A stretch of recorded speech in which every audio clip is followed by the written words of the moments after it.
Hello and welcome to a quick update from my garden in June, glorious sunshine. If you do grow hazelnuts, or in this case it's called the Kentish Cob, a British hazelnut variety, this is what they should look like in late June.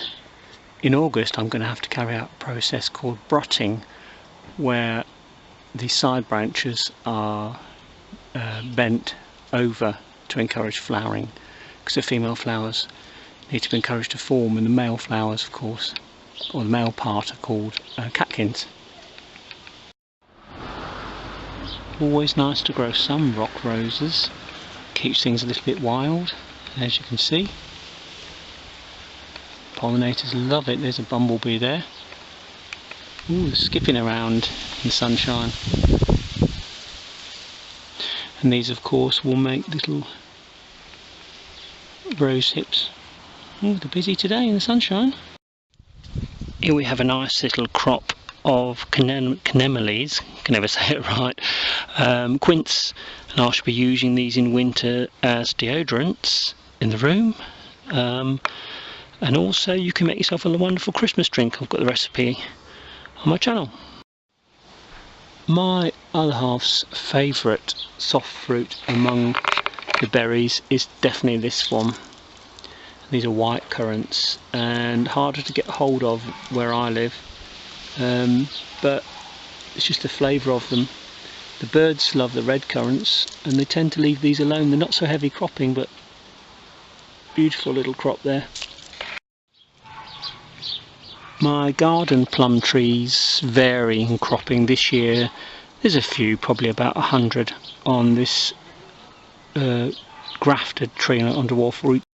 The other grafted dwarf tree, which was another variety of plum which would cross-pollinate, it died, but luckily just before it died squirrels were burying some of the stones, etc.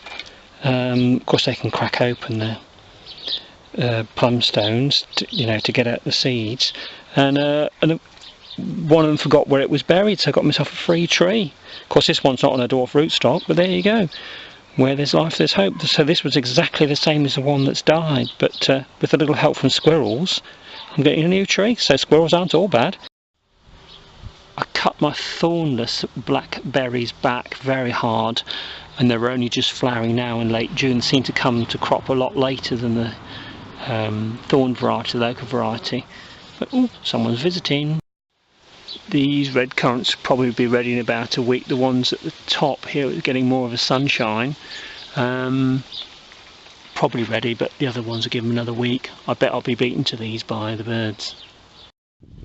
Now, just discovered this. If you want to grow a herb which tastes like celery and parsley all combined, try parcel.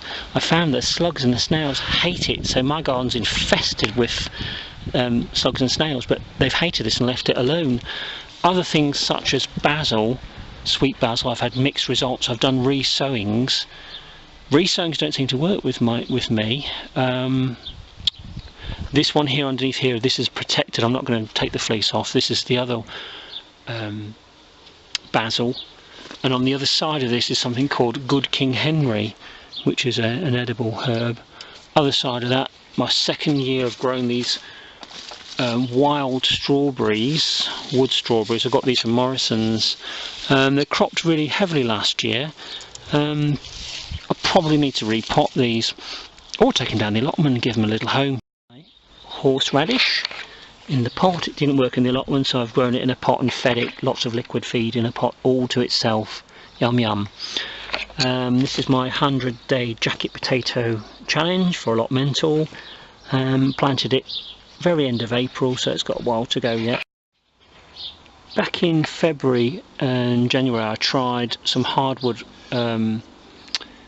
cuttings. The ones that seemed to have worked, the ones that were greener, so something that wasn't total hardwood worked. I believe this one to be a quince sidonia. Just at the top of this fig tree is my first ever fig, and I believe I've got 2 of them now. So all these years I've had the tree, but I followed Woody's advice I've been pinched it out last year, those little leaders, if you look at this video, and now I've got my first fig. How exciting! Figgy pudding for Christmas, for me maybe. Some of my flowers seem to be coming out from bushes over on the other side from the hedge, rather than where I can see them on the inside. The filbert nut is a different colour to the Kentish cob. On the outside, you can see here's one here which is maturing on the end of a branch. I filmed it quickly now before the squirrels get it, because they even eat it when it's not ripe. We see little pollinators on the blackberries in the back. Oh, it looks like a decent crop of blackberries in the back garden this year. Oh, that looks like a buddleia. That's nice, isn't it? End of June. Well, it's past the summer solstice now, a couple of days. And I'm looking at my back garden, not your conventional suburban one. It's wild. We've got crab apples and you can hear the wood pigeons fighting,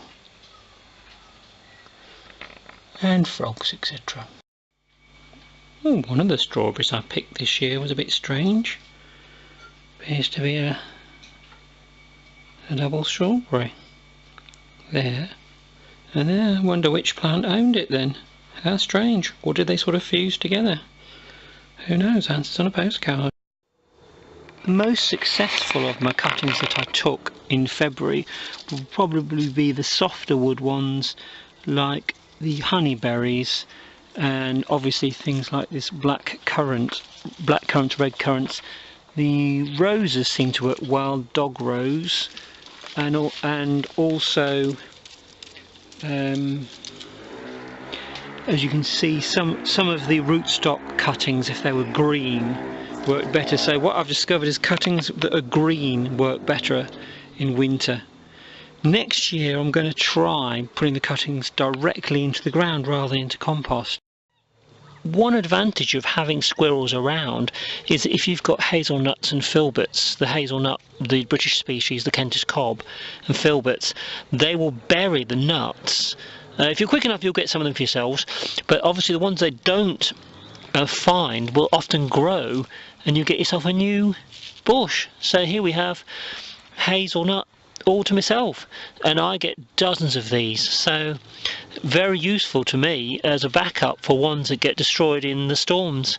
And I'm only just beginning to learn about these, because you have to do something called brutting, which basically involves bending various branches in half in August in the UK. This is a filbert sapling which has probably come again from squirrels burying the hazelnuts in my garden. So squirrels do help with propagation of useful plants. If you do grow plum trees, you'll often get little saplings come up even from the stones, and these can be spread around. Well, they could just land on, even squirrels will bury them. Here's one coming through my fence. That's a new plum sapling. This is another different species of plum that's come up as a little sapling. They can be dug up at autumn when they're dormant. Here we can see some of my almonds in the grafted tree. Couple there. If I just pan you across slowly, you can see some more there maturing here in the sunshine. Lovely little tree to have. And of course you get the almonds if you're lucky. Here we have some recent acquisitions from the National Trust shop where they sell little plants. These have grown now for a couple of months. The first one I've got is tree spinach, and the leaves are edible from this, can be eaten raw or cooked. This variety, called a tree spinach because it grows to 6 feet tall. I repotted it and I fed it. The next one is one I've got for pollinators. Basically it's called red valerian, and it's very attractive to butterflies, and that comes out with these beautiful pink flowers. The next one is a plant that grows locally on the River Trent.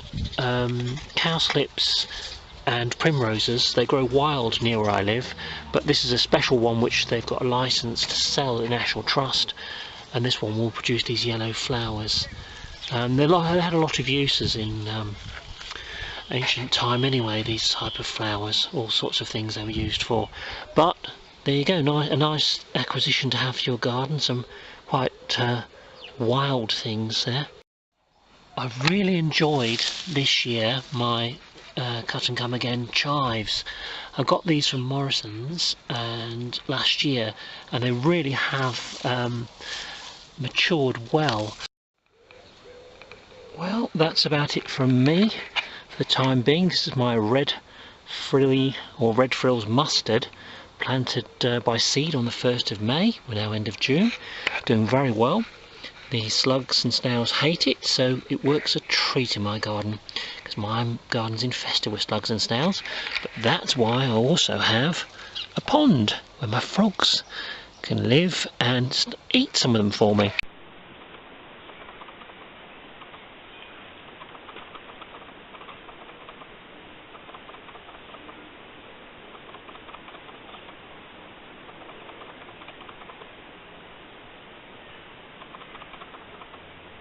Well, I hope you're enjoying your time on your gardens and your allotments.